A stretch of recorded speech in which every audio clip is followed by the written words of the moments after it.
ಪ್ರಕೃತಿ ವಿಕೋಪ, ಬದಲಾಗುತ್ತಿರುವ ಹವಾಮಾನ ವೈಪರೀತ್ಯ ಎದುರಿಸುವ ನಿಟ್ಟಿನಲ್ಲಿ ರೈತರು ಆರ್ಥಿಕವಾಗಿ ಸಬಲರಾಗಲು ಕೃಷಿಯ ಜೊತೆಯಲ್ಲಿ ಹೈನುಗಾರಿಕೆ, ಕೋಳಿ ಹಾಗೂ ಮೀನು ಸಾಕಾಣಿಕೆ ಕೂಡ ಮಹತ್ವ ನೀಡುವಂತೆ ಅರಣ್ಯ, ಪರಿಸರ ಮತ್ತು ಜೀವಿಶಾಸ್ತ್ರ ಹಾಗೂ ಬೀದರ್ ಜಿಲ್ಲಾ ಉಸ್ತುವಾರಿ ಸಚಿವರಾದ ಈಶ್ವರ್ ಬಿ ಖಂಡ್ರೆ ಅವರು ತಿಳಿಸಿದರು.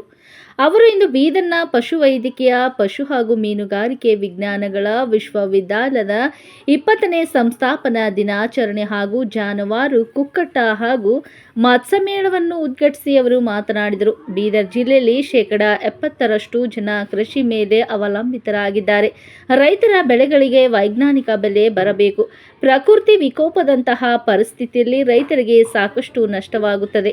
ಈ ಹಿನ್ನೆಲೆಯಲ್ಲಿ ರೈತರು ಕೃಷಿ ಜೊತೆ ಸಹ ಉತ್ಪಾದನೆಗಳಾದ ಪಶು ಸಂಗೋಪನೆ ಆದ್ಯತೆ ನೀಡಬೇಕೆಂದರು. ಜಿಲ್ಲೆಯಲ್ಲಿ ಕೃಷಿ ಪೂರಕ ಸಾಕಷ್ಟು ಉತ್ತಮ ವಾತಾವರಣವಿದ್ದು ನೈಸರ್ಗಿಕ ಸಂಪತ್ತ ಭರಿತವಾಗಿದೆ. ಈ ಭಾಗದಲ್ಲಿ ಹೈನುಗಾರಿಕೆ, ಕೋಳಿ, ಕುರಿ ಮತ್ತು ಮೀನು ಸಾಕಾಣಿಕೆ ಹೆಚ್ಚಿನ ಒತ್ತು ನೀಡಬೇಕಾಗಿದೆ. ಈ ಹಿನ್ನೆಲೆಯಲ್ಲಿ 20 ವರ್ಷಗಳ ಹಿಂದೆ ಬೀದರ್ ಜಿಲ್ಲೆಯಲ್ಲಿ ಪಶುವೈದ್ಯಕೀಯ, ಪಶು ಹಾಗೂ ಮೀನುಗಾರಿಕೆ ವಿಜ್ಞಾನಗಳ ವಿಶ್ವವಿದ್ಯಾಲಯ ಆರಂಭಿಸಲಾಗಿದೆ. ಈಗಿನ ಯುವಕರಿಗೆ ಹಾಗೂ ಯುವಜನಾಂಗಕ್ಕೆ ಈ ತರಬೇತಿಗಳನ್ನು ಆರ್ಥಿಕ ಸಬಲೀಕರಣವಾಗುವ ಯೋಜನೆಗಳ ಕುರಿತು ಅಗತ್ಯ ಮಾಹಿತಿ ಹಾಗೂ ತರಬೇತಿಯನ್ನು ನೀಡಬೇಕಿದೆ. ವಿಜ್ಞಾನ ತಂತ್ರಜ್ಞಾನ ಬದಲಾದಂತೆ ವಿಜ್ಞಾನಿಗಳು ಹೊಸ ತಳಿಗಳನ್ನು ಬೆಳಕಿಗೆ ತರುತ್ತಿದ್ದಾರೆ. ಈ ಹಿನ್ನೆಲೆಯಲ್ಲಿ ರೈತರು ಯಾವ ತಳಿ ಬೆಳೆದರೆ ಹೆಚ್ಚಿನ ಲಾಭವಾಗುತ್ತದೆ ಎಂಬ ಬಗ್ಗೆ ಅಗತ್ಯ ತರಬೇತಿಯ ಅಗತ್ಯವಿರುತ್ತದೆ. ಜಿಲ್ಲೆಯಲ್ಲಿ ಈಗಾಗಲೇ 1.5 ಲಕ್ಷ ಹಾಲು ಉತ್ಪಾದಿಸಲಾಗುತ್ತದೆ. ಇನ್ನು ಹೆಚ್ಚಿನ ಹಾಲು ಉತ್ಪಾದನೆಗೆ ಮಹಿಳೆಯರು ಒತ್ತು ನೀಡಬೇಕಿದೆ. ಹಾಲಿನ ಉಪ ಉತ್ಪಾದನೆಗಳಿಗೂ ಸಹ ಮಾರುಕಟ್ಟೆ ಲಭ್ಯವಾಗಬೇಕಾಗಿದೆ. ಸರ್ಕಾರವು ಹೈನುಗಾರಿಕೆ ಸೇರಿದಂತೆ ಕೃಷಿ ಪೂರಕವಾದಂತಹ ಚಟುವಟಿಕೆಗಳಿಗೆ ಅನೇಕ ಕಾರ್ಯಕ್ರಮಗಳನ್ನು ಹಮ್ಮಿಕೊಂಡಿರುತ್ತದೆ. ಬಡ್ಡಿರಹಿತ ಸಾಲ, ರೋಗಗಳನ್ನು ತಡೆಗಟ್ಟಲು ಜಾನುವಾರುಗಳಿಗೆ ಲಸಿಕೆ ನೀಡಲಾಗುತ್ತಿದೆ. ಉತ್ತಮ ಮೇವಿನ ಕಿಟ್ಟುಗಳನ್ನು ನೀಡಲಾಗುತ್ತಿದೆ. ರೈತರು ಹಾಗೂ ವಿಜ್ಞಾನಿಗಳ ಜೊತೆ ಸಂವಾದ ನಡೆಸಲಾಗುತ್ತಿದೆ ಎಂದು ಸಚಿವರು ತಿಳಿಸಿದರು. ಈ ಸಂದರ್ಭದಲ್ಲಿ ಪೌರಾಡಳಿತ ಮತ್ತು ಹಜ್ ಸಚಿವರಾದ ರಹೀಂ ಖಾನ್, ಬೀದರ್ ದಕ್ಷಿಣ ಶಾಸಕದ ಡಾ. ಶೈಲೇಂದರ್ ಕೆ. ಬೆಲ್ದಳೆ, ಹಾರ್ಕುಡ ಮಠದ ಡಾ. ಚನ್ನವೀರ ಶಿವಾಚಾರ್ಯರು, ಭಾಲ್ಕಿ ಮಠದ ಗುರುಬಸವ ಪಟ್ಟದೇವರು, ಪಶು ಮತ್ತು ಪಶುವೈದ್ಯಕೀಯ ಸೇವಾ ಇಲಾಖೆ ಆಯುಕ್ತರಾದ ರೂಪಾ, ಬೀದರ್ನ ಪಶುವೈದ್ಯಕೀಯ, ಪಶು ಹಾಗೂ ಮೀನುಗಾರಿಕೆ ವಿಜ್ಞಾನಗಳ ವಿಶ್ವವಿದ್ಯಾಲಯದ ಕುಲಪತಿಗಳಾದ ಪ್ರೊಫೆಸರ್ ಕೆ.ಸಿ. ವೀರಣ್ಣ, ವ್ಯವಸ್ಥಾಪಕ ಮಂಡಳಿ ಸದಸ್ಯರುಗಳಾದ ಲತಾ ಡಿ.ಎಚ್, ಡಾ. ವೆಂಕಟಾಚಲ ವಿ.ಎಚ್, ಡಾ. ಎಚ್.ಎಂ. ಜಯಪ್ರಕಾಶ್, ಸಂಗಪ್ಪ ದೊಡ್ಡಬಸಪ್ಪ ವಾದಿಕರ್, ಬಸವರಾಜ್ ಪಿ. ಭತ್ತರ್ಮುರ್ಗೆ, ಪಶುಪಾಲನಾ ಮತ್ತು ಪಶುವೈದ್ಯಕೀಯ ಸೇವಾ ಇಲಾಖೆಯ ನಿರ್ದೇಶಕರಾದ ಡಾ. ಮಂಜುನಾಥ್ ಪಾಳೆಗಾರ್, ಮೀನುಗಾರಿಕೆ ಇಲಾಖೆಯ ನಿರ್ದೇಶಕರಾದ ದಿನೇಶ್ ಕುಮಾರ್ ಕಲ್ಲರೆ, ಬೀದರ್ ಕಪಮೇವಿ ಕುಲ ಸಚಿವರಾದ ಡಾ. ಪಿ.ಟಿ. ರಮೇಶ್ ಯದ್ಲಾಪುರ್, ಗ್ರಾಮ ಪಂಚಾಯತ್ ಅಧ್ಯಕ್ಷರಾದ ಸಪ್ನಾ ಸಂಜೀವ್ಕುಮಾರ್, ಬೀದರ್ ಪಶುವೈದ್ಯಕೀಯ, ಪಶು ಹಾಗೂ ಮೀನುಗಾರಿಕೆ ವಿಜ್ಞಾನಗಳ ವಿಶ್ವವಿದ್ಯಾಲಯದ ಡೀನ್ ಡಾ. ಎಂ.ಕೆ. ತಾದಾಳೆ, ವಿಸ್ತೀರ್ಣ ಅಧಿಕಾರಿಗಳಾದ ಬಸವರಾಜ್ ಅವಟ್ಟಿ, ವಿವಿಧ ಇಲಾಖೆಗಳ ಉಪನಿರ್ದೇಶಕರುಗಳು ಸೇರಿದಂತೆ ಇಲಾಖೆ ಸಿಬ್ಬಂದಿಗಳು ಉಪಸ್ಥಿತರಿದ್ದರು. ನಾವು ಕರ್ನಾಟಕ ಪಶುವೈದ್ಯಕೀಯ, ಪಶು ಹಾಗೂ ಮೀನುಗಾರಿಕೆ ವಿಜ್ಞಾನಗಳ ವಿಶ್ವವಿದ್ಯಾಲಯದ 20ನೇ ಸಂಸ್ಥಾಪನಾ ದಿನಾಚರಣೆ ಅಂಗವಾಗಿ ಜನವರಿ 17ರಿಂದ 19ರವರೆಗೆ ಬಹಳ ಅಚ್ಚುಕಟ್ಟಾಗಿ ಜಾನುವಾರು, ಕುಕ್ಕುಟ ಮತ್ತು ಮತ್ಸ್ಯ ಮೇಳವನ್ನು ಹಮ್ಮಿಕೊಂಡಿದ್ದೀವಿ. ಈ ಒಂದು ಮೇಳದ ಉದ್ಘಾಟನೆಯನ್ನು ನಮ್ಮ ಬೀದರ್ ಜಿಲ್ಲಾ ಉಸ್ತುವಾರಿ ಶ್ರೀಯುತ ಈಶ್ವರ್ ಖಂಡ್ರೆ ಸಾಹೇಬರು ಉದ್ಘಾಟನೆ ಮಾಡಿದ್ದಾರೆ. ಇದರ ಜೊತೆಗೆ ನಮ್ಮದೇ ಜಿಲ್ಲೆಯ ಇನ್ನೋರ್ವ ಸಚಿವರಾದ ಶ್ರೀಯುತ ಸನ್ಮಾನ್ಯ ರಹೀಂ ಖಾನ್ ಅವರಿದ್ದರು. ಅಧ್ಯಕ್ಷತೆಯನ್ನು ಈ ಭಾಗದ ಶಾಸಕರಾಗಿರ್ತಕ್ಕಂಥ ಬೆಲ್ದಾಳೆ ಸಾಹೇಬರು ವಹಿಸಿದರು. ಮತ್ತು ಇದಾದ ನಂತರ ನಮ್ಮ ಈ ಒಂದು ಪೂಜ್ಯರು ಇಬ್ಬರು, ಅಂದರೆ ಆರ್ಕೊಡ ಪೂಜ್ಯರು ಮತ್ತು ಬಾಲ್ಕಿ ಪೂಜ್ಯರು ಇಬ್ಬರೂ ಸಹ ಸಾನ್ನಿಧ್ಯವನ್ನು ವಹಿಸಿದರು. ಇದರ ಜೊತೆಗೆ ಹಲವಾರು ಅಧಿಕಾರಿಗಳು, ವ್ಯವಸ್ಥಾಪಕ ಮಂಡಳಿ ಸದಸ್ಯರುಗಳು ಎಲ್ಲರೂ ಸಹ ಇದ್ದರು. ಈ ಕಾರ್ಯಕ್ರಮ ತುಂಬ ಚೆನ್ನಾಗಾಯಿತು. ಮತ್ತು ಈ ಕಾರ್ಯಕ್ರಮದ ಮುಖ್ಯವಾಗಿ ನಮ್ಮದೇನಪ್ಪ ಅಂದರೆ ರೈತರು, ಅದರಲ್ಲೂ ವಿಶೇಷವಾಗಿ ಪಶುಪಾಲಕರು, ಮೀನು ಸಾಕಾಣಿಕೆ ಮಾಡ್ತಕ್ಕಂಥವರು, ಹೈನುಗಾರಿಕೆ ಮಾಡ್ತಕ್ಕಂಥವರು, ಕೋಳಿ ಸಾಕಾಣಿಕೆ ಮಾಡ್ತಕ್ಕಂಥವರು, ಕುರಿ ಮತ್ತು ಮೇಕೆ ಸಾಕಾಣಿರ್ತಕ್ಕಂಥವರು ಇದರ ಪ್ರಯೋಜನ ಪಡಿಬೇಕಂತಲೇ ಈ ಮೇಳವನ್ನು ನಾವು ಆಯೋಜನೆ ಮಾಡಿರೋದು. ಈಗ ನಾವು 250ಕ್ಕೂ ಹೆಚ್ಚು ಇಲ್ಲಿ ನಮ್ಮ ಮಳಿಗೆಗಳಿದ್ದಾವೆ, ವಿವಿಧ ಮಳಿಗೆಗಳಿದ್ದಾವೆ. ಅದರಲ್ಲಿ ಮುಖ್ಯವಾಗಿ ಬಂದರೆ ತಾವು ನೋಡಿದ ಹಾಗೆ ಇಲ್ಲಿ ಜಾನುವಾರುಗಳ ಒಂದು ವಿಶೇಷ ತಳಿಗಳಿದ್ದಾವೆ. ಇಲ್ಲಿ ನಮ್ಮ ಗಿರ್ ತಳಿ ಇರ್ಬೋದು, ಅದೇ ಥರ ನಮ್ಮ ದೇವಳಿ ತಳಿ ಇರ್ಬೋದು, ಎಮ್ಮೆಗಳಲ್ಲಿ ಮೂರ್ರಾ ತಳಿ, ಸುರ್ತಿ ತಳಿ, ಜಾಫರ್ವಾಡಿ ತಳಿ ಇದೆ. ಜೊತೆಗೆ ಇದರ ಕುದುರೆ ಮತ್ತು ಒಂಟೆಗಳ ಒಂದು ಪ್ರದರ್ಶನ ಇದೆ. ಮತ್ತು ಕುರಿ ಮತ್ತು ಮೇಕೆಗಳಲ್ಲಿ ನಮ್ಮ ಬಾರ್ಬರಿ ತಳಿ ಇದೆ, ಸಿರೋಹಿ ತಳಿ ಇದೆ, ಲಾಂಗೇರ್ ಉದ್ದ ಕಿವಿ ಕುರು ಮೇಕೆಗಳಿದೆ. ಇದರ ಜೊತೆಗೆ ಕುಕ್ಕುಟ ಪ್ರಪಂಚಕ್ಕೆ ಬಂದರೆ ಅದೇ ಒಂದು ಕುಕ್ಕುಟ ಪ್ರಪಂಚ. ಸುಮಾರು 13ಕ್ಕೂ ಹೆಚ್ಚು ವಿವಿಧ ತಳಿಯ ಕೋಳಿಗಳಿದೆ. ಗೀಸ್ ಇದೆ, ಜಪಾನೀಸ್ ಫೌಲ್ ಇದೆ, ನಮ್ಮದೇ ವಿಶ್ವವಿದ್ಯಾಲಯ ಅಭಿವೃದ್ಧಿಪಡಿಸಿರ್ತಕ್ಕಂಥ ಸ್ವರ್ಣಧಾರ ಇದೆ, ಗಿರಿರಾಜ ಇದೆ. ಇದರ ಜೊತೆಗೆ ನಾಟಿ ಕೋಳಿಗಳು ತಮಗೆ ಗೊತ್ತಿರೋ ಇತ್ತೀಚಿನ ದಿನಗಳಲ್ಲಿ ಹೆಚ್ಚು ಬೇಡಿಕೆ ಇದೆ. ಇದಕ್ಕೋಸ್ಕರನೇ ನಾಟಿ ಕೋಳಿಯ 3 ತಳಿಗಳಿದೆ ಮತ್ತು ರಾಜೆಟ್ಟು ಬ್ರಾಯ್ಲರ್ ತಳಿ ಇದೆ. ಸೊ ಇದು ನಮ್ಮ ಕುಕ್ಕುಟ ಪ್ರದೇಶಕ್ಕೆ ಬಂದರೆ, ಇನ್ನು ನಮ್ಮ ಮತ್ಸ್ಯ ಮೇಳಕ್ಕೆ ಬಂದ್ರಂತೂ ಭಾಳ ಒಂಥರ ಅಲಂಕಾರಿಕ ಮೀನುಗಳ ಒಂದು ಪ್ರದರ್ಶನವೇ ಇಲ್ಲಿ ವಿಜೃಂಭಿಸ್ತಾ ಇದೆ. ಇದರಲ್ಲಿ ವಾಸ್ತುಪಿಶುಗಳಿದೆ ಮತ್ತು ರೈತರಿಗೆ ಬೇಕಾಗಿರ್ತಕ್ಕಂಥ ಮೀನಿನ ಮರಿಗಳ ತಳಿಗಳೇನಿದೆ, ನಮ್ಮದೇ ವಿಶ್ವವಿದ್ಯಾಲಯ ಅಭಿವೃದ್ಧಿಪಡಿಸ್ತಕ್ಕಂಥ ರೋಹು ಮತ್ತು ಕಾಟ್ಲಾ ತಳಿಗಳು ಸಹ ಈ ಒಂದು ಪ್ರದರ್ಶನದಲ್ಲಿದ್ದಾವೆ. ಇದರ ಜೊತೆಗೆ ಇನ್ನೂ ನಮ್ಮ ತೋಟಗಾರಿಕೆ ಇಲಾಖೆಗೆ ಬಂದರೆ ಫಲಪುಷ್ಪ ಪ್ರದರ್ಶನವನ್ನು ಬಹಳ ಅಚ್ಚುಕಟ್ಟಾಗಿ ನಿಭಾಯಿಸಿದ್ದಾರೆ. ಮತ್ತು ಈ ಒಂದು ಮೇಳದಲ್ಲಿ ನಮ್ಮ ಈ ಕೃಷಿಕರಿಗೆ ಸಾವಯವ ಕೃಷಿಗೆ ಬೇಕಾಗಿದ್ದಿರ್ಬೋದು, ನೈಸರ್ಗಿಕ ಕೃಷಿಗೆ ಬೇಕಾಗಿರೋದಿರ್ಬೋದು, ಸಮಗ್ರ ಕೃಷಿಗೆ ಬೇಕಾಗಿರ್ತಕ್ಕಂಥ ಎಲ್ಲ ಒಂದು ಮಳಿಗೆಗಳಿದೆ. ಇದರಲ್ಲಿ ವಿಶೇಷವಾಗಿ ಅಭಿವೃದ್ಧಿ ಇಲಾಖೆಗಳು, ತೋಟಗಾರಿಕೆ ಇಲಾಖೆ ಇದೆ, ಪಶುಪಾಲನಾ ಇಲಾಖೆ ಇದೆ, ಅದೇ ಥರ ನಮ್ಮ ಮೀನುಗಾರಿಕೆ ಇಲಾಖೆ ಇದೆ, ರೇಷ್ಮೆ ಇಲಾಖೆ ಇದೆ. ಇವರೆಲ್ಲರೂ ಸಹ ರೈತರಿಗೆ ಏನೇನು ಅನುಕೂಲಗಳಿದ್ದಾವೆ, ವಿವಿಧ ಯೋಜನೆಗಳೇನಿದೆ, ಆ ಯೋಜನೆಗಳ ಪ್ರಯೋಜನವನ್ನು ಯಾವ ರೀತಿ ಪಡಿಬೇಕು ಅಂತಕ್ಕಂಥ ಹಲವಾರು ಮಳಿಗೆಗಳನ್ನು ಹಾಕ್ಕೊಂಡಿದ್ದಾರೆ. ಇದರ ಜೊತೆಗೆ ನಮ್ಮ ಈ ಮೇಳದಲ್ಲಿ ಈ ಎಲ್ಲದಕ್ಕೂ ಬೇಕಾಗಿರ್ತಕ್ಕಂಥ ಪರಿಕರಗಳಂದರೆ ನಾವು ಮೇವಿನ ಬೀಜ ಇರ್ಬೋದು, ಮೇವಿರ್ಬೋದು, ಪಶು ಆಹಾರ ಇರ್ಬೋದು, ಅದೇ ಥರ ಕೃಷಿಗೆ ಬೇಕಾಗಿರ್ತಕ್ಕಂಥ ಕೃಷಿಗೆ ಬಿತ್ತನೆ ಬೀಜ ಇರ್ಬೋದು, ವಿವಿಧ ಔಷಧಿಗಳಿರ್ಬೋದು, ಯಂತ್ರೋಪಕರಣಗಳಿದ್ದಾವೆ. ಇವೆಲ್ಲದರ ಒಂದು ಸಮಗ್ರವಾದಂಥ ಒಂದು ಪ್ರದರ್ಶನ ಇದೆ. ಇನ್ನು ಇದರ ಜೊತೆಗೆ ನಾವು ಇನ್ನೊಂದು ಭಾಳ ಹೆಮ್ಮೆಯ ವಿಷಯ ಅಂದರೆ, ನಾವು ನಮ್ಮ ರಾಜ್ಯದ 31 ಜಿಲ್ಲೆಗಳಿಂದ ಶ್ರೇಷ್ಠ ಕೃಷಿಕ ಅಂದರೆ ಶ್ರೇಷ್ಠ ರೈತ ಮಹಿಳೆ ಮತ್ತು ರೈತರನ್ನು ಆಯ್ಕೆ ಮಾಡಿ ಅವರಿಗೆ ನಾವು ಈ 3 ದಿನಗಳಲ್ಲಿ ನಾವು ಅವರಿಗೆ ಶ್ರೇಷ್ಠ ರೈತ ಮಹಿಳೆ ಮತ್ತು ರೈತರ ಪ್ರಶಸ್ತಿಯನ್ನು ಸಹ ಪ್ರದಾನ ಮಾಡ್ತಾ ಇದ್ದೀವಿ. ಮತ್ತು ಈ ಒಂದು ಮೇಳದಲ್ಲಿ ನಾವು ರೈತರಿಗೋಸ್ಕರನೇ ಒಂದು 10,000ಕ್ಕಿಂತ ಹೆಚ್ಚು ರೈತರಿಗೆ ಪ್ರತಿದಿನ ಉಚಿತ ಊಟದ ವ್ಯವಸ್ಥೆಯನ್ನು ಮಾಡಿದ್ದೀವಿ. ಜೊತೆಗೆ ಇಲ್ಲಿ ಬಂದಿರತಕ್ಕಂಥ ಎಲ್ಲ ನಮ್ಮ ಬೀದರ್ ನಾಗರಿಕರಿರ್ಬೋದು, ಕಲ್ಯಾಣ ಕರ್ನಾಟಕ ವರ್ಗದ ರಾಜ್ಯದ ಬಂದಿದ್ದ ವಿವಿಧ ರೈತರಿಗೆ ಎಲ್ಲರಿಗೂ ಸಹ ಅವರಿಗೆ ನೀರಿನ ವ್ಯವಸ್ಥೆ ಇರ್ಬೋದು, ಅವರಿಗೆ ಉಳ್ಕೊಳ್ಳೋಕ್ಕೆ ಬೇಕಾಗಿರ್ತಕ್ಕ ಅಕಾಮಡೇಷನ್ ವ್ಯವಸ್ಥೆ ಇರ್ಬೋದು, ಎಲ್ಲವನ್ನೂ ಸಹ ಅಚ್ಚುಕಟ್ಟಾಗಿ ನಮ್ಮ ವಿಶ್ವವಿದ್ಯಾಲಯದ ಎಲ್ಲ ಅಧಿಕಾರಿಗಳಿಂದ ವಿದ್ಯಾರ್ಥಿಗಳು, ವ್ಯವಸ್ಥಾಪಕ ಮಂಡಳಿಯ ಸದಸ್ಯರುಗಳು ಭಾಳ ಅಚ್ಚುಕಟ್ಟಾಗಿ ನಿಭಾಯಿಸಿದ್ದಾರೆ. ಅದಕ್ಕೆ ನಾನು ಈ ಸುಸಂದರ್ಭದಲ್ಲಿ ಎಲ್ಲರಿಗೂ ಅಭಿನಂದನೆ ಹೇಳ್ತೀನಿ. ಮತ್ತೊಮ್ಮೆ ನಾನು ಎಲ್ಲ ರೈತ ಬಾಂಧವರಲ್ಲಿ ವಿನಂತಿಸೋದೇನೆಂದರೆ, ಇಂತಹ ಒಂದು ಅಪರೂಪದ ಮೇಳದ ಪ್ರಯೋಜನವನ್ನು ಪಡೀರಿ, ಈ ಮೇಳಕ್ಕೆ ಬನ್ನಿ. ಮೇಳದಿಂದ ನೀವು ಸುಧಾರಿತ ಪಶುಪಾಲನಾ, ಮೀನುಗಾರಿಕೆ ಮತ್ತು ಹೈನುಗಾರಿಕಾ ಪದ್ಧತಿಗಳನ್ನು ಕಲಿತು ನಿಮ್ಮ ಫಾರಮ್ಗಳಲ್ಲೂ ಸಹ ಇದನ್ನು ಅಳವಡಿಸ್ಕೊಳ್ಳಿ. ಮತ್ತು ಇನ್ನೊಂದು ವಿಶೇಷ ಅಂದರೆ, ನಮ್ಮ ನಿರುದ್ಯೋಗಿ ಯುವಕರೇನಿದ್ದಾರೆ ಅವರಿಗೆ ಸ್ವಂತ ಉದ್ಯೋಗ ಕಂಡುಕೊಳ್ಳಿಕ್ಕೆ ಈ ಮೇಳ ಬಹಳ ಸಹಕಾರಿಯಾಗಲಿದೆ. ಅವರು ಬಂದುಬಿಟ್ಟು ಇಲ್ಲಿರ್ತಕ್ಕಂಥ ಎಲ್ಲ ಮಳಿಗೆಗಳನ್ನು ನೋಡಲಿ. ಮತ್ತು ಇಲ್ಲಿ ನಮ್ಮ ಒಂದು ರೈತರಿಂದ ರೈತರಿಗೋಸ್ಕರ ಮತ್ತು ವಿಜ್ಞಾನಿಗಳ ಮತ್ತು ರೈತರ ಸಂವಾದ ಇದೆ. ಈ ಸಂವಾದದಲ್ಲಿ ಅವ್ರಿಗೆ ಯಾವ ಯೋಜನೆ ಬೇಕು, ಅದಕ್ಕೆ ಯಾವುದಕ್ಕೆ ಆಸಕ್ತಿ ಇದೆ ಅಂದರೆ, ಅವರಿಗೆ ಕುರಿ ಸಾಕಾಣಿಕೆಯಲ್ಲಿ ಆಸಕ್ತಿ ಇದೆಯಾ, ಹೈನುಗಾರಿಕೆಯಲ್ಲಿ ಆಸಕ್ತಿ ಇದೆಯಾ, ಮೀನುಗಾರಿಕೆಯಲ್ಲಿ ಆಸಕ್ತಿ ಇದೆಯಾ, ಅಂತಹ ವಿಜ್ಞಾನಿಗಳ ಜೊತೆಗೆ ನೇರವಾಗಿ ಸಂಪರ್ಕ ಮಾಡಿ ಅದರ ಒಂದು ಪ್ರದರ್ಶನವನ್ನು ನೋಡಿ, ಮಾಹಿತಿಯನ್ನು ನೋಡಿ, ವೈಜ್ಞಾನಿಕ ತಂತ್ರಜ್ಞಾನವನ್ನು ಪಡೆದು ಅವರು ಸ್ವಂತ ಉದ್ಯೋಗ ಮಾಡಲಿಕ್ಕೆ ಬೇಕಾಗಿರ್ತಕ್ಕಂಥ ಅಂದರೆ ಇಲ್ಲಿ ಬ್ಯಾಂಕ್ಗಳು ಇತ್ತು, ನಬಾರ್ಡ್ ಬ್ಯಾಂಕ್ ಇದೆ, ನಮ್ಮ ಕೆನರಾ ಬ್ಯಾಂಕ್ ಇದೆ, SBI ಇದೆ. ಅಲ್ಲಿ ಏನು ಸಾಲ ಯೋಜನೆಗಳಿದೆ ಅಥವಾ ವಿವಿಧ ಈ ಸಬ್ಸಿಡೈಸ್ಡ್ ಸ್ಕೀಮ್ಗಳೇನಿದೆ ಸರ್ಕಾರದಿಂದ, ಅವೆಲ್ಲವುಗಳ ಲಾಭವನ್ನು ಪಡಿಬೇಕು ಅಂತ ಹೇಳಿ ನಾನು ಮತ್ತೊಮ್ಮೆ ವಿಶ್ವವಿದ್ಯಾಲಯದ ಪರವಾಗಿ ಎಲ್ಲ ರೈತ ಬಾಂಧವರು ಇದರ ಸದ್ಬಳಕೆ ಮಾಡ್ಕೋಬೇಕು ಅಂತ ನಾನು ವಿನಂತಿಸ್ತಾ ನನ್ನ 2 ಮಾತುಗಳಿಗೆ ವಿರಾಮ ಕೊಡ್ತೀನಿ. ಧನ್ಯವಾದಗಳು. ಕರ್ನಾಟಕ ಪಶು ವೈದ್ಯಕೀಯ ಹಾಗೂ ಮೀನುಗಾರಿಕೆ ವಿಶ್ವವಿದ್ಯಾಲಯವು 17, 18, 19ರಂದು ಏನು ಜಾನುವಾರು ಕುಕ್ಕಟ ಮತ್ಸ್ಯ ಮೇಳ ಮಾಡಿದೆ. ಈ ಎಲ್ಲ ವಿವರಣೆಗಳನ್ನು ಗೌರವಾನ್ವಿತ ಕುಲಪತಿಯವರು ಹಾಗೂ ಈ ಕಾರ್ಯಕ್ರಮದ ವೇದಿಕೆ ಮೇಲೆ ಇದ್ದಂಥ ಎಲ್ಲರೂ ಕೂಡ ತಿಳಿಯಪಡಿಸಿದ್ದಾರೆ. ಈಗ ನಾವು ಒಂದೇ ಮನವಿ ಮಾಡಿಕೊಳ್ಳೋದು, ಇಡೀ ಜಿಲ್ಲೆಯ ರೈತರು ಊರಿಗೆ ಪ್ರಚಾರ ಆಗಿದೆ, ಗ್ರಾಮ ಪಂಚಾಯತ್ ಮೂಲಕ, ಮುನ್ಸಿಪಾಲ್ಟಿಯ ಮೈಕ್ ಮೂಲಕ ತಾವು ಹೆಚ್ಚು ಜನರು ಸಾಟರ್ಡೆ ಸಂಡೇ ವೀಕೆಂಡ್ ಇದೆ, ತಾವು ಕುಟುಂಬದೊಂದಿಗೆ ಬಂದು ಇಲ್ಲಿ ರೈತರು ಮತ್ತು ಯುವಜನತೆ ವಿದ್ಯಾರ್ಥಿಗಳು ಇದನ್ನು ಸದುಪಯೋಗಪಡಿಸಿಕೊಂಡು ಇದು ತಮ್ಮ ಜಮೀನಿನಲ್ಲಿ ಅಥವಾ ನೈಜತೆ ಪ್ರಾತ್ಯಕ್ಷಿತೆಯನ್ನು ನೋಡಿಕೊಂಡು ಇಲ್ಲಿ ವಿಜ್ಞಾನಿಗಳು ಸಂವಾದದ ಜೊತೆಗೆ ರೈತರು ಯಾವ್ಯಾವ ರೀತಿ ಪ್ರಯೋಜನ ಪಡ್ಕೊಂಡು ಉತ್ಪಾದನೆ ಮತ್ತು ಆದಾಯ ಮಟ್ಟವನ್ನು ಹೇಗೆ ಹೆಚ್ಚಿಗೆ ಮಾಡ್ಕೊಳ್ಬೇಕಂತೇಳಿ ಎಲ್ಲವೂ ಪ್ರಾತ್ಯಕ್ಷಿಕತೆ ಮೂಲಕ ನಾವು ಇಲ್ಲಿ ಎಲ್ಲರೂ ವಿವರಣೆ ಕೊಡೋರಿದ್ದಾರೆ.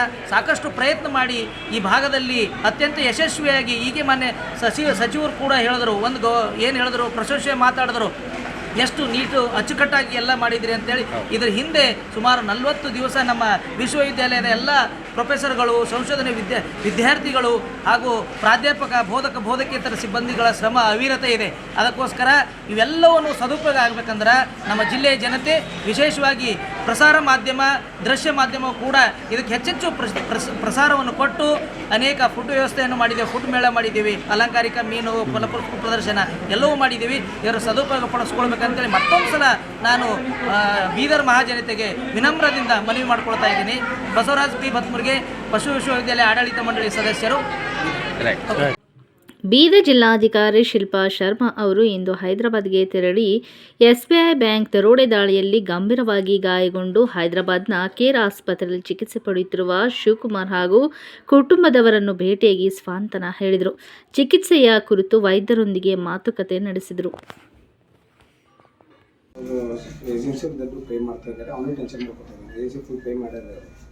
ನೀವು ಟೆನ್ಷನ್ ಏನು ತಗೋಬೇಡಿ, ರಿಲ್ಯಾಕ್ಸ್ ಆಗಿರಿ, ಎಲ್ಲ ಸರಿ ಆಗುತ್ತೆ, ಕರೆಕ್ಟ್ ಆಗುತ್ತೆ.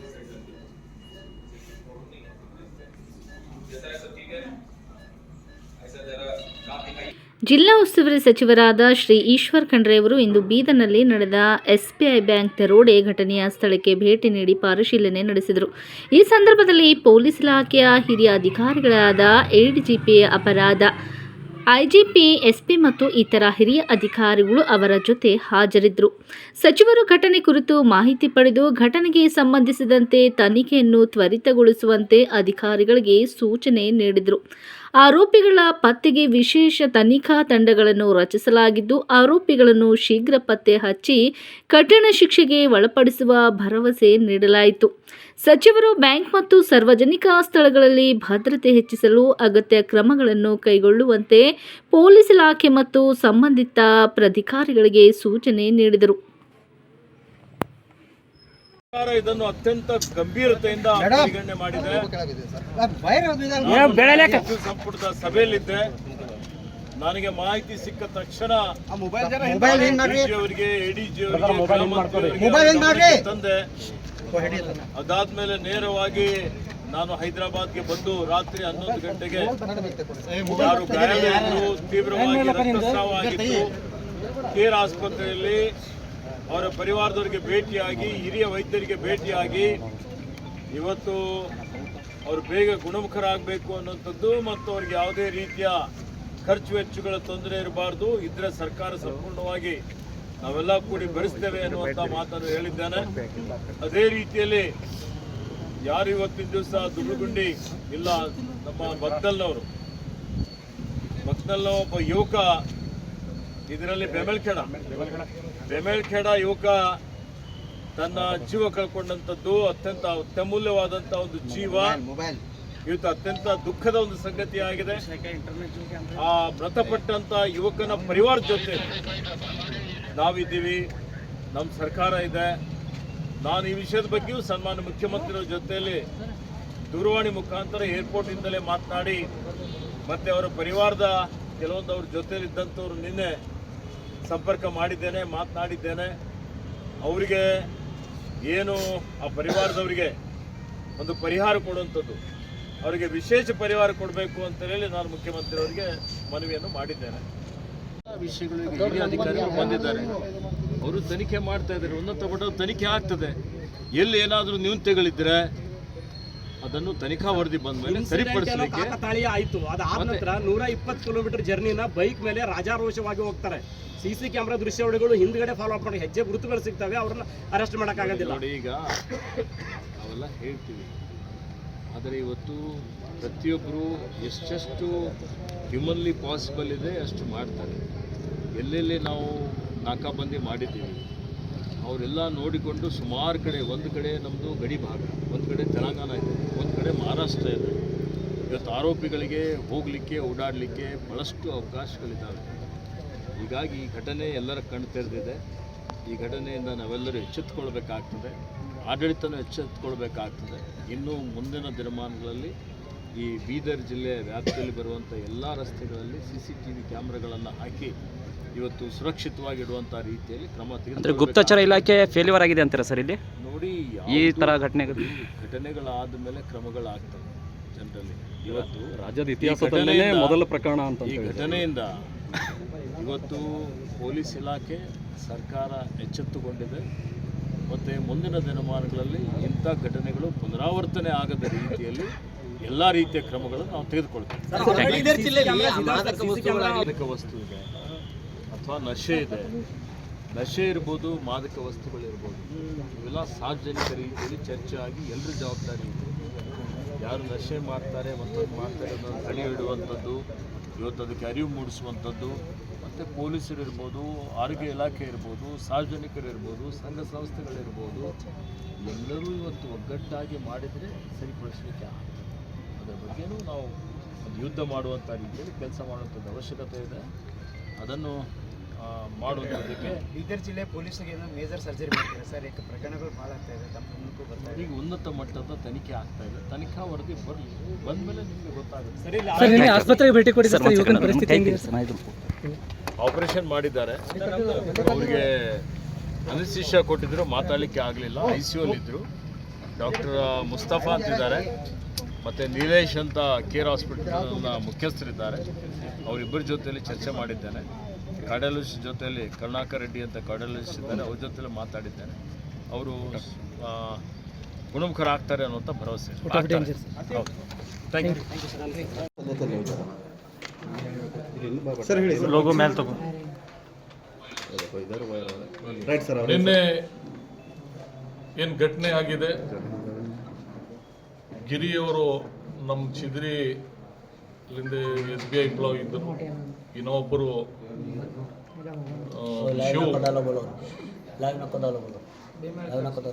ಶಿವ್ ಭೀಮಲ್ಕಡ್ ಅವರು ಇದ್ದಾರೆ. ಇಬ್ಬರಿಗೆ ಒಬ್ಬರಿಗೆ ಡೆತ್ ಆಗಿದೆ, ಒಬ್ಬರು ಸೀರಿಯಸ್ ಇದ್ದಾರೆ. ಇದು ಮೊದಲನೇ ಈ ಥರ ನಮ್ಮ ಬೀದರ್ನಲ್ಲಿ ಸಮಸ್ಯೆ ಆಗಿದೆ. ಇದು ಸೀರಿಯಸ್ ಕೇಸ್ ಇದೆ. ಯಾಕಂದರೆ ಈ ಥರ ಮೇನ್ ಬೀದರ್ ಸೆಂಟ್ರಲ್ ಸಿಟಿನಲ್ಲಿ ಈ ಥರ ಘಟನೆ ಆಗಿದೆ. ಇದಕ್ಕೆ ನಾನು ಡಿಸ್ಟ್ರಿಕ್ಟ್ ಇನ್ಚಾರ್ಜ್ ಮಿನಿಸ್ಟರ್ ತುಂಬ ಸೀರಿಯಸ್ ಇದೆ. ಆಲ್ರೆಡಿ SP ಗೆ, DC ಗೆ ಮತ್ತು ಇಂಟೆಲಿಜೆನ್ಸ್ ಡಿಪಾರ್ಟ್ಮೆಂಟ್ಗೆ ನಾವು ಎಲ್ಲ ಮಾತಾಡಿದ್ದೆವು. ಅವ್ರ ಪರಿವಾರಿಗೆ ದೇವರು ಶಕ್ತಿ ಕೊಡಲಿ. ಅವ್ರ ದುಃಖದಲ್ಲಿ ನಾವು ಭಾಗಿದ್ದೆ. ಮತ್ತು ಸರ್ಕಾರದಿಂದ ಆಲ್ರೆಡಿ ನಿನ್ನೆ ಕ್ಯಾಬಿನೆಟ್ ಇತ್ತು. ಕ್ಯಾಬಿನೆಟ್ನಲ್ಲಿ CM ಮುಖ್ಯಮಂತ್ರಿಗೆ ಇದು ವಿಷಯ ನಾನು district incharge minister already information ಕೊಟ್ಟಿದ್ದೀನಿ. ಮತ್ತು ಯಾರ್ಯಾರು ಇನ್ವಾಲ್ವ್ಮೆಂಟ್ ಇದೆ ಕಠಿಣ ಅವರಿಗೆ ಶಿಕ್ಷೆ ಆಗಬೇಕು. ಆ ಥರ ಅವ್ರ ಮೇಲೆ ಕೇಸ್ ಮಾಡಲಿಕ್ಕೆ ನಾವು ಹೇಳಿದ್ದೆವು. ಮತ್ತು ಇದರಲ್ಲಿ ಯಾರ್ಯಾರು ಇನ್ವಾಲ್ವ್ಮೆಂಟ್ ಇದ್ದಾರೆ ಅದು ಲಿಂಕ್ ಸ್ವಲ್ಪ ಕಾನ್ಫಿಡೆನ್ಸ್ ಇದೆ. 100% ಸ್ವಲ್ಪ ಇಮಿಡಿಯೇಟ್ ಎಷ್ಟು ದಿವಸ ಬೇಗ ಅದು ಇನ್ಕ್ವೈರಿ ಮಾಡಿ ಅವ್ರ ಮೇಲೆ ಶಿಕ್ಷೆ ಮಾಡಿ ಮತ್ತು ಇವ್ರ ಪರಿವಾರಿಗೆ ಸರ್ಕಾರದಿಂದ ಏನು ಸಪೋರ್ಟ್ ಮಾಡಬೇಕು ಅದು ಆಲ್ರೆಡಿ ಡಿಸ್ಕಸ್ ಮಾಡಿದ್ವಿ. ಮತ್ತು ಬ್ಯಾಂಕ್ ಡಿಪಾರ್ಟ್ಮೆಂಟ್ ಅವರಿಗೆ ಕರೆಸಿ ಮಾತಾಡಿ ಅವ್ರ ಪರಿವಾರನಲ್ಲಿ ಯಾರು ಎಜುಕೇಟೆಡ್ ಇದ್ರು ಅವರಿಗೆ ಜಾಬ್ ಕೊಡಲಿಕ್ಕೆ ಹೇಳ್ತೇವೆ. ಮತ್ತು ಈ ಥರ ಬೀದರ್ನಲ್ಲಿ ಯಾವಾಗಲೂ ಪ್ರೀತಿ ವಿಶ್ವಾಸ್, ನಾನು 4 ಸಲ MLA ಆಗಿ ಮೊದಲನೇ ಆದ್ಯತೆ ನಾನು ಫಸ್ಟ್ ಬೀದರ್ನಲ್ಲಿ ಎಲ್ಲರೂ ಶಾಂತಿಲಿಂದ ಪ್ರೀತಿಲಿಂದ ಇರಬೇಕಂತ ನಾನು DC ಗೆ ಮತ್ತು SP ಗೆ ಇಂಟೆಲಿಜೆನ್ಸ್ ಡಿಪಾರ್ಟ್ಮೆಂಟ್ ಎಲ್ಲರಿಗೆ ಯಾವಾಗಲೂ ಮೀಟಿಂಗ್ ಆದಾಗ ಯಾವುದು ಫೆಸ್ಟಿವಲ್ ಇರಲಿ ಬೇರೆ ಬೇರೆ ರೀತಿಯಿಂದ ಏನೋ ಸಮಸ್ಯೆ ಆಗಬಾರ್ದು, ಬೀದರ್ ಪೀಸ್ಫುಲ್ ಇರಬೇಕು ಎಲ್ಲರೂ ಅಂತ ನಾನು 20 ವರ್ಷದಿಂದ ಕಂಟ್ರೋಲ್ ಮಾಡಿದ್ದೀನಿ. ಆದರೂ ಒಂದೊಂದು ಸಲ ಔಟ್ಸೈಡರ್ ಇದ್ದಾರಂತ ಹೇಳಿದ್ದಾರೆ. ಅದೆಲ್ಲ ಗೊತ್ತಾದ್ರ ಮೇಲೆ ಅಲ್ಲಿ ಮಾತಾಡ್ತೇನೆ. ಸರಿ, ಗನ್ಮ್ಯಾನೇ ಇದ್ದಿಲ್ಲ ಅಂತ ಅಲ್ಲಿ ಬ್ಯಾಂದಾಗ ಇಷ್ಟು ಹಣ ಒಯ್ಲ ಬರೀ ಗನ್ಮ್ಯಾನ್ ಇರಬೇಕು. ಅದೇ ಸೆಕ್ಯೂರಿಟಿ ಬ್ಯಾಂಕ್ ಅವ್ರದ್ದು ಸ್ವಲ್ಪ ಸೆಕ್ಯೂರಿಟಿ ಲ್ಯಾಬ್ಸ್ ಇದೆ. ಅದರಲ್ಲಿ ಬ್ಯಾಂಕ್ ಅವರು 1-2 ಗನ್ಮ್ಯಾನ್ ಇಡಬೇಕು. ಮತ್ತು ಜೊತೆಗೆ ಫೈನಾನ್ಸಲ್ಲಿ ಅಂದರು ಸುಮಾರು ಬ್ಯಾಂಕ್ನಲ್ಲಿ ಗನ್ಮ್ಯಾನ್ ಇಡ್ತಾರೆ. ಇದು ಯಾಕೆ ಇದ್ದಿಲ್ಲ ಅಂತ ಅದು ಎಲ್ಲ ವೆರಿಫಿಕೇಶನ್ ಆಗಿದೆ. ತಮ್ಮ ಸರ್ಕಾರ ಬಂದ ಮೇಲೆ ರಾಜ್ಯದಾದ್ಯಂತ ಕೋಮು ಗಲಭೆ, ಅತ್ಯಾಚಾರ ಮತ್ತು ಮರ್ಡರ್ ಪ್ರಕರಣಗಳು ಜಾಸ್ತಿ ಆಗ್ತಾ ಇದೆ ಅಂತ ಬಿಜೆಪಿಯವರು ವಾದ ಮಾಡಿದ್ದಾರೆ. BJP ಅವರಿಗೆ ಏನು ಕೆಲಸ ಇಲ್ಲ,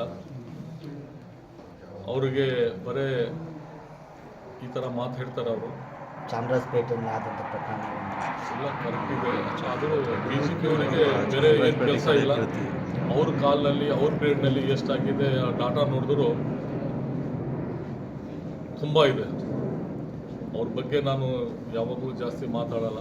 ಸುಮ್ಮನೆ ಅದು ಮಾತಾಡೋದು ವೇಸ್ಟ್ ಅವ್ರ ಬಗ್ಗೆ.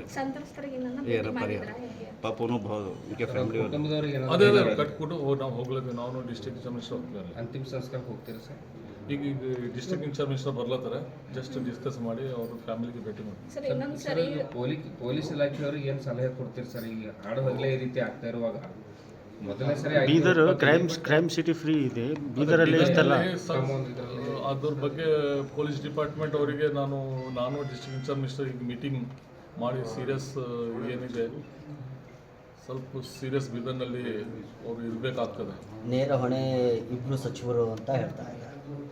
ಇದಕ್ಕೆ ನೇರ ಹೊಣೆ ಸಚಿವರಿದ್ದಾರೆ, ಇಬ್ಬರು ರಾಜೀನಾಮೆ ನೀಡಬೇಕು ಅಂತ ಮಾತಾಡ್ತಾರೆ. BJP ಅವರಿಗೆ ನಾನು ಹೇಳಿದ್ದೇನೆ ಏನು ಕೆಲಸ ಇಲ್ಲ. ಅವ್ರ ಬಗ್ಗೆ ನಾನು ಮಾತಾಡಬೇಕಂದ್ರೂ ವೇಸ್ಟ್ ಆಫ್ ಟೈಮ್. ಸರ್, ಪರಿಹಾರ ಏನಾದರೂ ಕೊಡಿಸ್ತೀರಿ? ಅದೇ ಪರಿಹಾರ ಮಾಡಿಸ್ತೀನಿ. ಹೇಗಿದೆ ಅದು ತೀವ್ರವಾಗಿ ನಾನು ಖಂಡಿಸ್ತೀನಿ. ನಮ್ಮ ವಿಧಾನಸಭಾ ಕ್ಷೇತ್ರದ ವೆಂಕಟೇಶ್ ಅವರಾಗಲಿ, ಶಿವಕುಮಾರ್ ಅವರಾಗಲಿ, ರಿಬ್ಬರ್ ಮ್ಯಾನ್ ಹಲ್ಲೆಗೆ ಒಬ್ಬರು ಸ್ವರ್ಗವಾಸ ಆಗಿದ್ದಾರೆ, ಇನ್ನೊಬ್ಬರು ಹೈದರಾಬಾದ ಚಿಕಿತ್ಸೆ ಪಡ್ತಾ ಇದ್ದಾರೆ. ಸ್ವರ್ಗವಾಸ ಆದಂಥ ಕುಟುಂಬಕ್ಕೆ ಭಗವಂತ ಶಕ್ತಿ ಕೊಡಲಿ. ತುಂಬಲಾರದ ನಷ್ಟ ಏನಾಗಿದೆ ಅವರಿಗೆ ಭಗವಂತ ಇನ್ನೆಷ್ಟು ಶಕ್ತಿ ಕೊಡಲಿ, ಧೈರ್ಯ ಕೊಡಲಿ ಅಂತ ಭಗವಂತ ಪ್ರಾರ್ಥನೆ ಮಾಡ್ಕೊಂಡು ಹೈದರಾಬಾದಲ್ಲಿ ಚಿಕಿತ್ಸೆ ಪಡ್ತಾ ಇದ್ದಾರೆ ಶಿವಕುಮಾರ್. ಅವನಿಗೆ ಕೂಡ ಬೇಗ ಗುಣಮುಖವಾಗಿ ಬೀದರ್ಗೆ ಬರಲಿ ಅಂತ ದೇವರ ಹತ್ರ ಪ್ರಾರ್ಥನೆ ಮಾಡ್ತೀನಿ. ಯಾರು ಸ್ವರ್ಗವಾಸ ಆಗಿದ್ದಾರೆ, ಯಾರು ಹತ್ಯೆ ಆಗಿದ್ದಾರೆ, ಅವ್ರ ಕುಟುಂಬಕ್ಕೆ 1 ಕೋಟಿ ಪರಿಹಾರ ಕೊಡಬೇಕು, ಒಂದು ಜಾಬ್ ಗ್ಯಾರಂಟಿ ಕೊಡಬೇಕು. ಏನು ಸಂವಿಧಾನದಲ್ಲಿದೆ, ಸಮಾಜಕ್ಕೆ ಒಂದು ಆ್ಯಕ್ಟಲ್ಲಿ 2 ಎಕರೆ ಭೂಮಿ ಒಳ್ಳೆ ಏರಿಯಾದಲ್ಲಿ ಕೊಡಬೇಕಂತ ನಾನು ರಾಜ್ಯ ಸರ್ಕಾರಕ್ಕೆ ಆಗ್ರಹ ಮಾಡ್ತೀನಿ. ಮತ್ತು ಜಿಲ್ಲಾ ಉಸ್ತುವಾರಿ ಸಚಿವರು ಈ ಒಂದು ಕಾನೂನು ಸುವ್ಯವಸ್ಥೆ ಕಾಪಾಡುವಲ್ಲಿ ವಿಫಲರಾಗಿದ್ದಾರೆ. ಅವ್ರು ತಕ್ಷಣ ರಾಜೀನಾಮೆ ಕೊಡಬೇಕಂತ ನಾನು ಮಾಧ್ಯಮ ಮುಖಾಂತರ ಹೇಳೋಕ್ಕೆ ಇಷ್ಟಪಡ್ತೀನಿ. ಈ ಥರ ಮತ್ತೆ ಬರ್ಕೊಳಿಸಲಪ್ಲೆ ಜಿಲ್ಲಾ ಪೊಲೀಸ್ ಅಧಿಕಾರಿಯಲ್ಲಿ ಜಿಲ್ಲಾಡಳಿತ ಮುನ್ನೆಚ್ಚರಿಕೆ ಕ್ರಮ ತಗೋಬೇಕು. ಎಲ್ಲೆಲ್ಲಿ ಇವು CC ಕ್ಯಾಮ್ರಾ ವರ್ಕ್ ಆಗ್ತಾಯಿಲ್ಲ ಅವ್ನು ಚೆಕ್ ಮಾಡಬೇಕು. ಪ್ರತಿಯೊಂದು 15 ದಿವಸಕ್ಕೆ ಚೆಕ್ ಮಾಡಬೇಕು. ಇನ್ನು ಎಲ್ಲಿ ಸಿಗ್ನಲ್ ನೆಸೆಸರಿ ಇದೆ ಅಲ್ಲಿ ಸಿಗ್ನಲ್ಸ್ ಹಾಕಬೇಕು. ಯಾಕಂದ್ರೆ ಸಿಗ್ನಲ್ಸ್ ಹಾಕಿದ್ರೆ ನೋಡೋ ಹೊತ್ತಿ ಎಲ್ಲರ ಸಿಗ್ನಲ್ಸ್ ಕೂತಿತ್ತು ನಿಂದಿರ್ತೀವಿ ನಾವು. ಅದರ್ವೈಸ್ ಅದು ನಿಂತರೆ ಹಿಡಿಬೋದಿತ್ತು.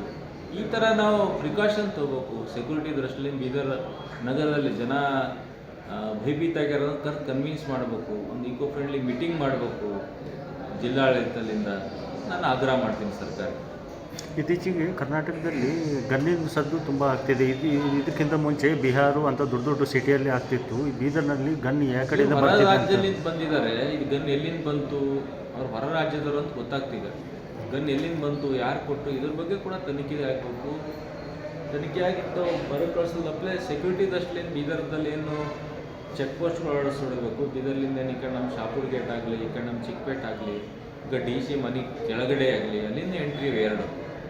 ಮತ್ತು ಈ ಕಡೆ ಬೇರೆ ಬೇರೆ ಕಮಠಾಣ ಮತ್ತು ಕೊಳಾರ್ಕೆ, ನೌಬಾದು, ಅಲೇಬಾದ್ ಇವೆಲ್ಲ ಕಡೆ ಸೆಕ್ಯೂರಿಟಿ ಚೆಕ್ ಪೋಸ್ಟ್ಗಳಾಗಬೇಕು. ಇನ್ನಿಷ್ಟು ಏನು ಬೇರೆ ಬೇರೆ ಕಳ್ಳ ಸಾಗಾಣಿಕೆ ಆಗುತ್ತೆ ಜಿಲ್ಲೆ, ಅದಕ್ಕೆ ತಡೆ ಹಿಡಿಬೇಕು.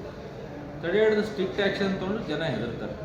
ಇದನ್ನು ನಾನು ಆಗ್ರಹ ಮಾಡ್ತೀನಿ. ಬೀದರ್ ಕ್ರೈಮ್ ಫ್ರೀ ಸಿಟಿ ಇದೆ. ಇಂಥದ್ರಲ್ಲಿ ಇಂಥ ಸಣ್ಣ ಸಿಟಿಯಲ್ಲಿ ದೊಡ್ಡ ದೊಡ್ಡ ಗನ್ ಸದ್ದುಗಳು ತುಂಬ ಜಾಸ್ತಿ ಆಗ್ತಾ ಇದೆ. ಅದಕ್ಕೆ ಒಂದು ಏನಾದರೂ ಈ ವಿಷಯದಲ್ಲಿ ಈ ಕ್ಷೇತ್ರ ಶಾಸಕರಿಗೆ ನಿನ್ನೆ ನಡೆದು ಗಾಯ ಬಿದ್ದರು. ಈಗ ಬಂದ ಅವರು ಇಬ್ಬರು ಇದು ನೈತಿಕ ಹೊಣೆ ಅಂತ ರಾಜೀನಾಮೆ ಕೊಡಬೇಕು. ಕಾನೂನು ಸುವ್ಯವಸ್ಥೆ ಕಾಪಾಡಲು ಇಬ್ಬಿಬ್ಬರು ಸಚಿವರು ರಾಜ್ಯ ಸರ್ಕಾರ ಏನೋ ಒಬ್ಬ ಚಮತ್ಕಾರ ಮಾಡ್ತಾರೆ. ಬೀದರ್ ಜಿಲ್ಲೆಗೆ ಚಮತ್ಕಾರ ಮಾಡ್ತಾ ಇಲ್ಲ, ಇದು ಪೂರಾ ಅನಾಹುತ ಮಾಡೋಂಥ ಸ್ಥಿತಿ ಕೊಟ್ಟಿದ್ದಾರೆ ಇಬ್ಬರು.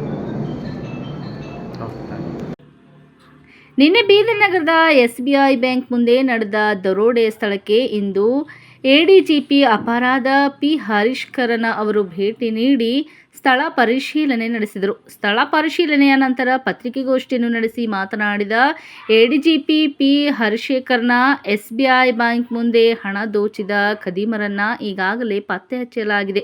ಅವರನ್ನು ಬಂಧಿಸಲು ನಮ್ಮ ತಂಡ ಹೈದರಾಬಾದ್ ಪೊಲೀಸರೊಂದಿಗೆ ಕಾರ್ಯಾಚರಣೆ ಮಾಡುತ್ತಿದೆ.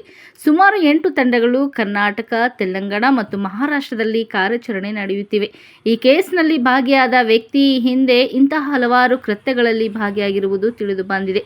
ಆದಷ್ಟು ಬೇಗ ಆರೋಪಿಗಳನ್ನು ಪತ್ತೆ ಹಚ್ಚುವುದಾಗಿ ತಿಳಿಸಿದರು. ಆರೋಪಿಗಳು ಅಲ್ಲಿಂದ 87 ಲಕ್ಷ ಹಣ ತಗೊಂಡು ಹೋಗಲು ಪ್ರಯತ್ನ ಪಟ್ಟಿದ್ದು, ಅದರಲ್ಲಿ 4 ಲಕ್ಷ ಕೆಳಗಡೆ ಬಿದ್ದಿದೆ. ಅಲ್ಲಿದ್ದ ಒಬ್ಬ ಸಾರ್ವಜನಿಕರು ಆ 4 ಲಕ್ಷ ಹಣವನ್ನು ಪೊಲೀಸರಿಗೆ ಒಪ್ಪಿಸಿದ್ದಾರೆ ಎಂದರು. ನಿನ್ನೆ ಸುಮಾರು ಒಂದು 10:55ರಿಂದ 11:05 ಒಳಗಾಗಿ ಒಂದು 10 ನಿಮಿಷ ಒಳಗಾಗಿ ಶಿವಾಜಿ ಸರ್ಕಲ್ನಲ್ಲಿರುವ state bank of India main ಸರ್ಕಲ್ನಿಂದ ಸುಮಾರು 1 ಕೋಟಿ ರೂಪಾಯಿಯನ್ನು ತಗೊಂಡು ಬೀದರ್ ಟೌನಲ್ಲಿ ಇರುವ ಹಲವಾರು ATMಗಳಲ್ಲಿ ತುಂಬಿಸೋದಕ್ಕೆ CMS ಸೆಕ್ಯೂರಿಟಿ ಸರ್ವಿಸ್ ಅವರು ಪ್ರಯತ್ನ ಪಡುವಾಗ 2 ಅನ್ನೋನ್ ಅಕ್ಯೂಸ್ಡ್ ಅಟ್ಯಾಕ್ ಮಾಡಿ ಆ ದುಡ್ಡನ್ನು ದೋಚಿಕೊಂಡು ಹೋಗಿರ್ತಾರೆ. ಇದರಲ್ಲಿ CMS ಸೆಕ್ಯೂರಿಟಿ ಸರ್ವಿಸಲ್ಲಿ ಕ್ಯಾಶ್ ಟ್ರಾನ್ಸಾಕ್ಷನ್ಗಿಂತ ಗಿರೀಶ್ ಎಂಬ ಹುಡುಗ 45 ಇಯರ್ಸ್ ಹುಡುಗ ಅವರು ತೀರ್ಕೊಂಡಿದ್ದಾರೆ. ಅವ್ರ ಜೊತೆಗೆ ಇನ್ನೊಬ್ಬರು ಶಿವಕುಮಾರ್ ಅವರಿಗೆ ಇಂಜೂರ್ಡ್ ಆಗಿದೆ. ಅವರನ್ನು ಈ ಹಾಸ್ಪಿಟಲಲ್ಲಿ ಅಡ್ಮಿಟ್ ಮಾಡಿ ಅವರು ಔಟ್ ಆಫ್ ಡೇಂಜರ್ಲಿದ್ದಾರೆ. ಮಾನ್ಯ DG ಮತ್ತು IGP ಅವರಾದ ಶ್ರೀ ಅಲೋಕ್ ಮೋಹನ್ ಅವರು ಇಮ್ಮಿಡಿಯೇಟ್ ಆಗಿ ಸ್ಪಾಟ್ಗೆ ವಿಸಿಟ್ ಮಾಡಿ ಈ ಇನ್ವೆಸ್ಟಿಗೇಷನ್ ಬಗ್ಗೆ ಪ್ರತ್ಯೇಕವಾಗಿ ರಿವ್ಯೂ ಮಾಡಬೇಕಂತ ಹೇಳಿ ನನಗೆ ಆದೇಶವನ್ನು ನೀಡಿದ ತಕ್ಷಣ ಇವತ್ತು ಬೆಳಗ್ಗೆ ನಾನು ಬೀದರ್ಗೆ ಆಗಮಿಸಿ ಈಗಾಗಲೇ ಸ್ಥಳ ಪರಿಶೀಲನೆ ಮಾಡಿ ಹಲವಾರು ಆಸ್ಪೆಕ್ಟ್ ಬಗ್ಗೆ ಇನ್ವೆಸ್ಟಿಗೇಷನನ್ನು ನಾವು ಚುರುಕುಗೊಳಿಸಿದ್ದೇವೆ. I personally thanks to Maharashtra state police and also Hyderabad Telangana state police. ಅವರು ತುಂಬ ನಮಗೆ ಸಹಾಯವನ್ನು ಮಾಡುತ್ತಿದ್ದಾರೆ. ಈ ಇನ್ಸಿಡೆಂಟಲ್ಲಿ ಯಾರು ಇನ್ವಾಲ್ವ್ ಆಗಿದ್ದಾರೋ ಅವರನ್ನು ನಾವು ಐಡೆಂಟಿಫಿಕೇಷನ್ ಮಾಡಿದೆವು ಎಂಬ ಒಂದು ಸುದ್ದಿಯನ್ನು ಭಾಳ ತುಂಬ ಸಂತೋಷದಿಂದ ತಮಗೆ ಕೊಡಲು ನಾನು ಬಯಸುತ್ತೇನೆ. ನಮ್ಮ ಅಧಿಕಾರಿಗಳು ಅಜಯ್ ಹಿಲ್ಲೋರಿ DIG ಗುಲ್ಬರ್ಗಾ ರೇಂಜ್ ಅವರು ಮತ್ತು ಪ್ರದೀಪ್ SP ಬೀದರ್ ಅವರ ನೇತೃತ್ವದಲ್ಲಿ ಸುಮಾರು 8 ತಂಡಗಳು ಈಗಾಗಲೇ Karnataka state, Maharashtra state and Telangana ಸ್ಟೇಟಲ್ಲಿ ಕೆಲಸ ಮಾಡ್ತದೆ. ಆರೋಪಿಗಳು ಯಾರು ಎಂಬುದರ ಬಗ್ಗೆ ನಾವು ಈಗ ಐಡೆಂಟಿಫಿಕೇಷನ್ ಮಾಡಿದ್ದೇವೆ. ಅವರನ್ನು ಅರೆಸ್ಟ್ ಮಾಡೋದಕ್ಕೆ ನಾವು ಟೀಮ್ಗಳನ್ನು ಕಳಿಸ್ತೇವೆ. ಹೈದರಾಬಾದ್ಲಿರುವ ಹೈದರಾಬಾದ್ ಕ್ರೈಮ್ ಟೀಮ್ ಜೊತೆಗೆ ಡಿಸ್ಕಸ್ ಮಾಡಿ ಈಗ ಎಲ್ಲಿ ಇದ್ದಾನೆ ಅನ್ನೋದ್ರ ಬಗ್ಗೆ ನಾವೀಗ ಪತ್ತೆ ಮಾಡ್ತಾ ಇದ್ದೇವೆ. ಇದರಲ್ಲಿ ಕ್ರೈಮ್ ಟೀಮ್ ಮತ್ತು cellphone analysis team, technical team ಎಲ್ಲ ಸೇರಿ ಈಗ ನಾವು ಕೆಲಸ ಮಾಡ್ತಾ ಇದ್ದೇವೆ. ಐ ಕ್ಯಾನ್ ಅಶ್ಯೂರ್ ಯು, ಈ ಕೇಸಿನಲ್ಲಿ ಇನ್ವಾಲ್ವ್ ಆಗಿದೆ ಇವನು ಈಗಾಗಲೇ ಹಲವಾರು ಕೇಸಲ್ಲಿ, ರಾಬರಿ ಕೇಸಲ್ಲಿ, ಇದೇ ರೀತಿಯಾದ ಕೇಸಲ್ಲಿ ಇನ್ವಾಲ್ವ್ ಆಗಿದ್ದಾನೆ ಎಂಬ ಮಾಹಿತಿ ಕೂಡ ನಮ್ಮ ಹತ್ರ ಇದೆ. ನಮ್ಮ ಅಧಿಕಾರಿಗಳಿಗೆ ಪ್ರಯತ್ನ ಪಡ್ತಾ ಇದ್ದಾರೆ. ತಕ್ಷಣವೇ ಇವನು ನಾವು ಅರೆಸ್ಟ್ ಮಾಡೋದಕ್ಕೆ ಎಲ್ಲ ಕ್ರಮವನ್ನು ತಗೊಳ್ತೀವಿ. Thank you. ಬಂದ ಇನ್ವೆಸ್ಟಿಗೇಷನ್ ಪ್ರಕಾರ ಇಬ್ಬರು ಇನ್ವಾಲ್ವ್ ಆಗಿದ್ದಾರೆ. One by one.